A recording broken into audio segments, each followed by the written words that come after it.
Mystery fact চ্যানেলে আপনাদের স্বাগত। আজকের আলোচনার বিষয় তুলা রাশি ও লগ্নের জাতক জাতিকাদের 2025 সাল কেমন কাটবে। আপনাদের জন্য আজকের আলোচনা খুবই গুরুত্বপূর্ণ হতে চলেছে। পুরো ভিডিওটা মন দিয়ে শুনবেন, অবশ্যই সমস্যা থেকে উদ্ধারের উপায় খুঁজে পাবেন।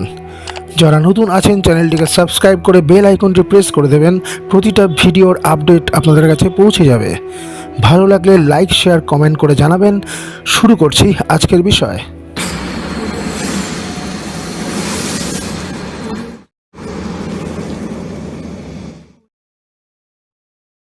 কালপুরুষ রাশিচক্রের সপ্তম রাশি হল তুলা বা ভার্গো। বায়ুতত্ত্বের এই রাশি অধিপতি গ্রহ হলেন শুক্রদেব। 3টি নক্ষত্র নিয়ে গঠিত এই রাশি চিত্রা, বিশাখা ও সতী নক্ষত্র। 15 মের পর থেকে দেবগুরু বৃহস্পতি অষ্টম স্থান থেকে নবম স্থান অর্থাৎ মিথুন রাশিতে গোচর করবেন। এরপরে অত্যন্ত শুভ যোগ সৃষ্টি হচ্ছে। সামান্য কিছু অশুভ ইঙ্গিত বাদ দিলে পুরোটাই আপনাদের শুভ। বৃহস্পতি এই সময় সঞ্চয় বাড়াতে সাহায্য করবেন, সেভিংস হবে, ছোটোখাটো ইনভেস্ট করতে পারেন, নতুন চাকরির সম্ভাবনা রয়েছে। বিশেষ করে যারা ওকালতি ব্যবসায় যুক্ত তাদের উন্নতি। দেবগুরু আপনাকে খারাপ সময় থেকে উদ্ধার করার রাস্তা দেখিয়ে দেবেন এবং কোনো আইনের সমস্যা বা কোনো লোনে জর্জরিত হয়ে থাকলে তার থেকে মুক্তি পাবেন চিরতরে 15 মের আগ অবধি। তবে এই সময় লিভার প্রবলেম, হজমজনিত সমস্যা, ম্যানেজমেন্ট সমস্যা ইত্যাদি হতে পারে, কারণ বৃহস্পতি ম্যানেজমেন্ট করতে সাহায্য করেন।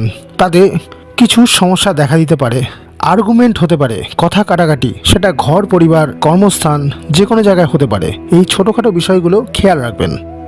15 মের পরে যখন ষষ্ঠপতি নবমে আসবেন, বিপরীত রাজযোগ তৈরি হবে।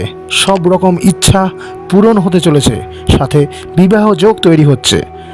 উচ্চশিক্ষার ক্ষেত্রে শুভ। অনলাইন জব বা সোশ্যাল মিডিয়া থেকে যদি ইনকামের আপনাদের কোনো জায়গা থাকে সেটা কিন্তু মারাত্মক শুভ হতে চলেছে। ছোটোখাটো ভ্রমণ, স্মল ট্রাভেল হতে পারে। বৃহস্পতি নবমভাবে আসলে পঞ্চম স্থানে দৃষ্টি দেবেন, অর্থাৎ সন্তান স্থান। যদি সন্তান না থাকে ফ্যামিলি প্ল্যানিং করতে পারেন আপনারা, আর যদি সন্তান থাকে তাকে নিয়ে চিন্তাভাবনা আপনার শুভ দিকে এগোবে। 30 মার্চের পর শনিদেব আপনার পঞ্চম ঘর থেকে ষষ্ঠ ঘরে পদার্পণ করবেন। 30 মার্চের আগ পর্যন্ত আপনাকে পারিবারিক সুখ, সন্তান সুখ দেবেন। আপনার বুদ্ধিমত্তা বৃদ্ধি পাবে। নতুন কোনো সম্পর্কের সূচনা হতে পারে, সেটা বন্ধুত্ব বা প্রেম বা বিজনেস পার্টনার, অনেক কিছুই হতে পারে। পঞ্চমপতি হওয়ায় শনিদেবের কিছুটা খারাপ প্রভাব রয়ে যাচ্ছে।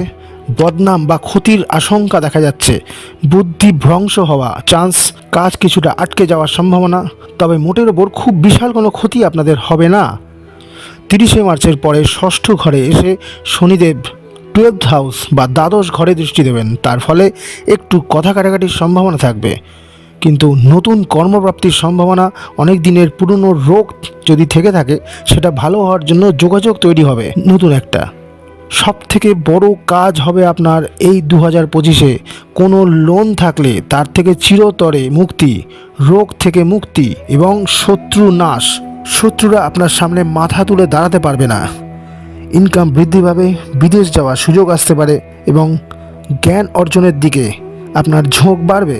ইনকাম এতটাই বৃদ্ধি পাবে যে লোক আপনার প্রতি জ্বলন অনুভব করবে। 18 মের পর রাহু আপনার ষষ্ঠ ঘর থেকে পঞ্চম ঘরে এবং কেতু দশম ঘর থেকে একাদশ ঘরে পদার্পণ করবেন। এর ফলে কিছু পজিটিভ এবং কিছু নেগেটিভ ফল আসতে চলেছে। রাহু কিন্তু এ সময় আপনার লাভ রিলেশন প্রবলেম তৈরি করবেন। আপনার দাম্পত্য জীবনের সমস্যা আসতে পারে। পড়াশোনা যারা করছেন তাতে বিঘ্ন ঘটবে। যারা প্রেগনেন্ট আছেন, সন্তান থাকলে তার দিকে বিশেষ খেয়াল রাখতে হবে। সন্তান নষ্ট হয়ে যাওয়ার সম্ভাবনা দেখা যাচ্ছে। স্টক মার্কেটে পয়সা যদি লাগাতে চান এই সময় লস যাওয়ার চান্স খুব বেশি। ওভার কনফিডেন্স হয়ে কোনো সিদ্ধান্ত নেবেন না, প্রবলেমে ঢুকতে পারেন। 18 মের পর থেকে কেতু একাদশ ঘরে এসে আপনাকে সংযম শেখাবে। যে সমস্ত সিক্রেট, আপনি গোপন কথা সবাইকে শেয়ার করছিলেন সেটা আর করবেন না। আপনার এক্সপেকটেশন প্রচণ্ড বেড়ে যাবে, আপনি কিছুতেই স্যাটিসফাইড হবেন না।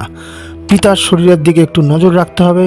টাকা পয়সা কোথা থেকে যদি আসার থাকে সেটা আটকে যাওয়ার সম্ভাবনা থাকবে 18 মের পর থেকে। মোটের ওপর শুভ দিকটাই আপনাদের বেশিরভাগ রয়েছে। তবে একটাই কথা বলার, ছোট কোনো রোগ যদি এতদিন ধরে আপনার বাসা বেঁধে থাকে তা এখনই সারিয়ে ফেলুন, পরে কিন্তু ভয়ঙ্কর আকার ধারণ করতে পারে মঙ্গল বক্রী হওয়ার কারণে। প্রতিকার: সূর্যকে জল দিন, হনুমান চল্লিশা পাঠ করুন আর শুক্র মন্ত্র জপ করুন। দেখা হচ্ছে পরের ভিডিওতে। ধন্যবাদ।